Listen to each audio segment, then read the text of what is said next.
দেশে রামবুটানের বাণিজ্যিক বাগান গড়ে তুলে সফল হওয়া বিয়ানীবাজারের ফজলুর রহমান এই মৌসুমে লোকসান গুনছেন।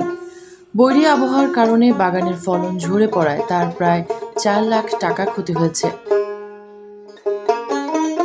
এবার আমি আশা করলাম যে অন্তত পক্ষে আর নইল 300 থেকে 350 কেজি ফল থাকবো, আমার আশা আছিল। 300-350 কেজি ফল তাহলে অন্তত 4 লাখ টাকা পাইলাম, মানে 1200-1500 টাকা কেজি জায়গা, তখন 4 লাখ টাকা আমার টার্গেট আছে। এটা তো আল্লাহর হুকুম, যে কারণে প্রাকৃতিক দুর্যোগের কিছু করার খেলো আমরা কিছু নাই। আল্লাহ হয়তো সামনে দিয়ে বেশ উঠতে পারেন, আপনারা দোয়া কর্তা।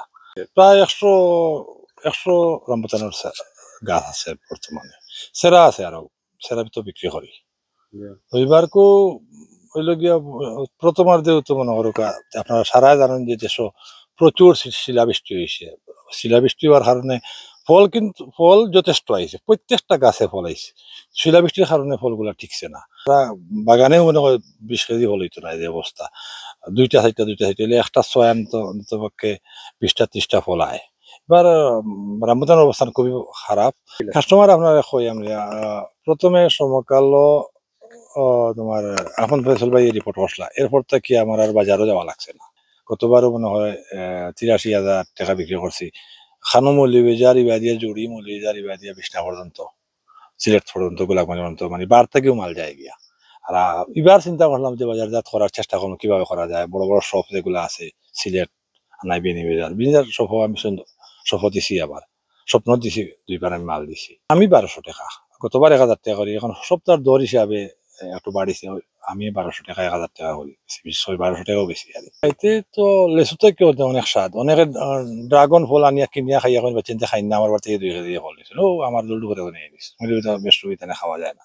খাইতে লেচু থেকেও স্বাদ আমি মনে করি। বিয়ানীবাজারে TNT রোডে ইবনে আল মতিন টাওয়ারে রেডি ফ্ল্যাট ভাড়া দেওয়া হচ্ছে। শীতাতপ নিয়ন্ত্রিত কক্ষ, attach bathroom, kitchen, dining, lift, CCTV, বিশাল পার্কিং ও ছাদ সহ থাকছে শিশুদের জন্য বিনোদনের ব্যবস্থা। ইন্দোনেশিয়ার ফল রামবুটান ছাড়াও লিচু, কমলা, মাল্টা, লেবু, আনার সহ বিভিন্ন জাতের ফলের আবাদ করেছেন তার মিশ্র বাগানে।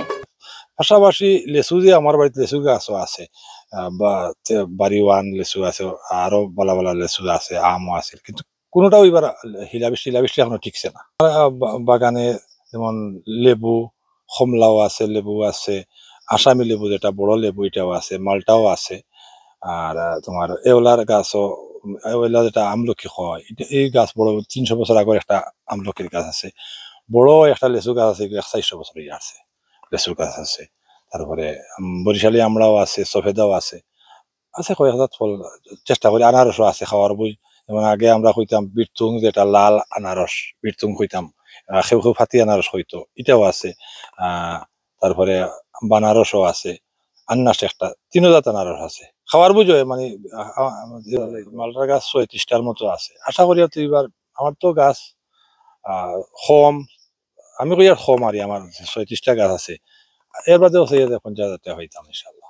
পেয়েছেন বিয়ানীবাজার উপজেলার কৃষি অফিসের সার্বক্ষণিক সহযোগিতা। তাই আইলেও মনে করো কেউ আগে করে দিয়া মালটার সেরা দিছ, ওগুলো আমি লাগাইছি। আর তো সরকারি ভাবে তো সার সুর মাঝে মধ্যে দেন অবশ্য। আর সরকারি ভাবে না দিলে তো আমরা অনেক সময় 100 উপরে সারের কেজি সরকারি ভর্তুকিতে বিদে আমরা কৃষক হল এখন সারা দেশেও ধান, গম, ভুট্টা, সরিষা সবগুলা ওর পাশাপাশি মেশিনও সরকারে দেয়। সরকার থেকে যথেষ্ট সহ্য দেশের মানুষের পার, আমিও মাঝে মধ্যে পাই। এক যুগের বেশি সময় পূর্বে বিদেশি ফল রামবুটানের একটি চারা ইন্দোনেশিয়া থেকে নিয়ে আসেন ফজলুর রহমান। ওই একটি চারা থেকে তিনি গড়ে তুলেন শতাধিক গাছ নিয়ে রামবুটান ফলের বাণিজ্যিক বাগান। আগেও কইছি আমি, ইন্দোনেশিয়া থেকে একটা সেরা আমি আনাইছিলাম আমার আত্মীয়র মাধ্যমে। আর নিজেও গেছিলাম কি প্রথমবার আমি বের হয়েছি, আনতাম পারছি না, পরে আমার আত্মীয় দিয়ে আনাইছিলাম একটা সেরা। ওই একটা সেরা থেকে আজকে আমার 100টা সেরা আছে প্রায় বাগানে। একই সাথে রামবুটান ফলের আবাদ ছড়িয়ে দিতে তিনি চারাও বিক্রি করছেন। মেহরুন বিনতে ফেরদৌস, ABTV।